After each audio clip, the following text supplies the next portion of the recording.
The Wonderful Wizard of Oz by L. Frank Baum. Chapter 21. The Lion Becomes the King of the Beasts.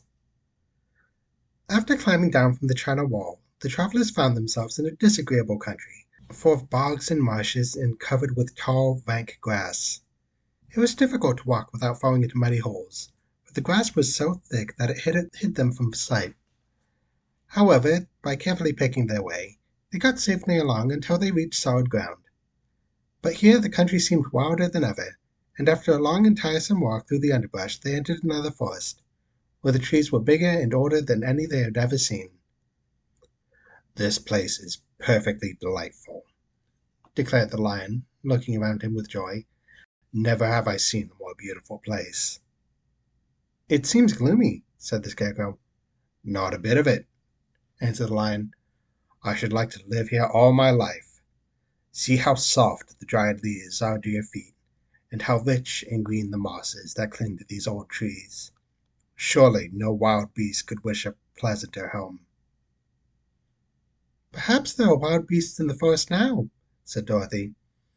"I suppose there are," returned the Lion, "but I do not see any of them about."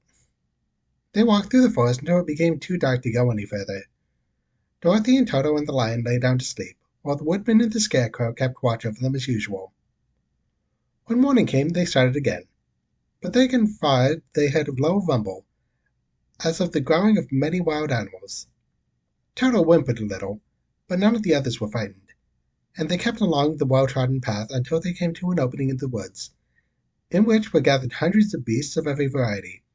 There were tigers and elephants and bears and wolves and foxes and all others in the natural history, and for a moment Dorothy was afraid. But the Lion explained that the animals were holding a meeting, and he judged by their snarling and growling that they were in great trouble. As he spoke, several of the beasts caught sight of him, and at once the great assemblage hushed as if by magic. The biggest of tigers came up to the Lion and bowed, saying, "Welcome, O King of Beasts! You have come in time to fight our enemy and bring peace to all the animals of the forest once more." "What is your trouble?" asked Lion quietly. "We are all threatened," answered the tiger, "by a fierce enemy which has lately come into this forest. It is a most tremendous monster, like a great spider, with a body as big as an elephant and legs as long as a tree trunk. It has 8 of these long legs, and as the monster crawls through the forest he seizes an animal with a leg and drags it into his mouth, where he eats it as a spider does a fly. Not one of us is safe while this fierce creature is alive, and we have called a meeting to decide how to take care of ourselves when you came among us." The Lion thought for a moment. "Are there any other lions in this forest?" he asked. "No, there were some, but the monster has eaten them all. And, besides, there were none of them nearly so large and brave as you." "If I put an end to your enemy, will you bow down to me and obey me as king of the forest?" inquired the Lion. "We will do that gladly," returned the tiger, and all the other beasts roared with a mighty roar. "We will." "Where is this great spider of yours now?" asked the Lion. "Yonder, among the oak trees," said the tiger, pointing with his forefoot. "Take good care of these friends of mine," said the Lion, "and I will go at once to fight the monster." He bade his comrades good-bye and marched proudly away to do battle with the enemy. The great spider was lying asleep when the Lion found him, and it looked so ugly that its foe turned up his nose in disgust. Its legs were quite as long as the tiger had said, and its body covered with a coarse black hair. It had a great mouth and a row of sharp teeth a foot long, but its head was joined to the pudgy body by a neck as slender as a wasp's waist.